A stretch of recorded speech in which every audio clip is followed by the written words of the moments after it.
வணக்கம் CM sir. உங்கள் health minister ஒரு அறிவிப்பை கொடுத்துருக்கிறாரு. உங்களுடைய பெர்மிஷனோட தான் கொடுத்துருப்பாரு. 8000 தனியார் மருத்துவமனைகளுக்கு ஆன்லைனில் நாங்கள் அனுமதி கொடுக்குறோம் அப்படின்னு சொல்லியிருக்கிறாரு. நீங்கள் அப்ளை பண்ணுங்கன்னு சொல்லியிருக்கிறாரு. தேர்தல் பிரச்சாரத்தில் நீங்கள் என்ன சொன்னீங்க? அரசு மருத்துவமனைகள், அரசு பள்ளி கல்லூரிகள் தரம் உயர்த்தப்படும், சரியான மருத்துவம், சரியான கல்வி காம்ப்ரமைஸ் இல்லாமல் நாங்கள் கொடுப்போம் அப்படின்னு சொன்னீங்க.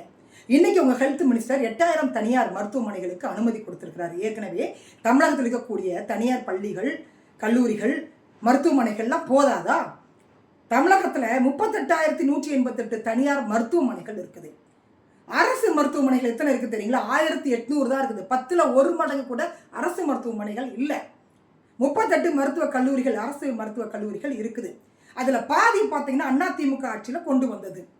அதே மாதிரி டாக்டர் அருண்ராஜ் பதவியேற்ற பிறகு என்ன சொல்றாருன்னா, எங்க அமைச்சர்கள், சட்டமன்ற உறுப்பினர்கள், அரசு அதிகாரிகள்லாம் அரசாங்க மருத்துவமனையில் தான் நாங்கள் ட்ரீட்மெண்ட் எடுப்போம் அப்படின்னு சொல்றாரு. அப்போ அரசு மருத்துவமனையில் நீங்கள் ட்ரீட்மெண்ட் எடுக்கிறதா இருந்தால் எதற்கு 8000 தனியார் மருத்துவமனைகளுக்கு அனுமதி கொடுக்கணும்?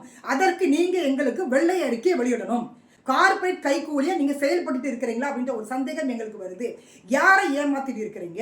இன்னைக்கு எல்லாமே தனியார் வசம் அப்படின்னா எதுக்குங்க அதுக்கு மாநிலத்தில் ஒரு முதலமைச்சர் கார்பரேட்காரன் எவனா கூட்டம் அவன் சூப்பராக ஆட்சி நடத்திட்டு போயிடுவானே.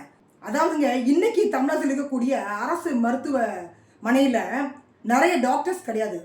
நர்ஸ் எல்லாம் வீதியில் உட்காந்து போராட்டம் பண்ணிட்டு இருந்தாங்க. நமக்கு நல்லா தெரியும். எங்களுக்கு கான்ட்ராக்ட் பேஸில் வேலை கொடுத்துட்டு இருக்கீங்க, எங்களோட வேலையை பர்மனெண்ட் பண்ணுங்கன்னு சொன்னாங்க. நிறைய மருத்துவமனைகளில் இன்னைக்கு ட்ரீட்மெண்ட் கிடையாதுங்க, மெடிசன்ஸ் கிடையாது, டாக்டர்ஸ் கிடையாது, நர்ஸ் கிடையாது. அப்போ அரசு மருத்துவமனை தரம் உயர்த்துறதை விட்டுட்டு தனியார் மருத்துவமனைகளுக்கு நீங்கள் அனுமதி கொடுத்தீங்கன்னா என்ன மாற்றத்தை நீங்கள் தமிழகத்தில் கொண்டு வந்துட்டீங்க?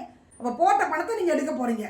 இது ஒரு பிஸ்னஸ். இது நீங்கள் மக்களாட்சி கொடுக்கல. நீங்கள் மறுபடியும் நான் சொல்கிறேன் சிஎம் சார், அந்த 8000 தனியார் மருத்துவமனைகளுக்கு கொடுக்கக்கூடிய அந்த அனுமதியை நீங்கள் இமீடியட்டாக ரத்து பண்ணணும். ரத்து பண்ணிவிட்டு தமிழகத்தில் இருக்கக்கூடிய அரசு மருத்துவமனையில் தரம் உயர்த்துங்க. டாக்டர்ஸை ஃபில் பண்ணுங்க, மெடிசன்ஸை கொண்டு வாங்க, நர்ஸை கொண்டு வாங்க, நல்ல ஒரு சிகிச்சையை கொடுங்க.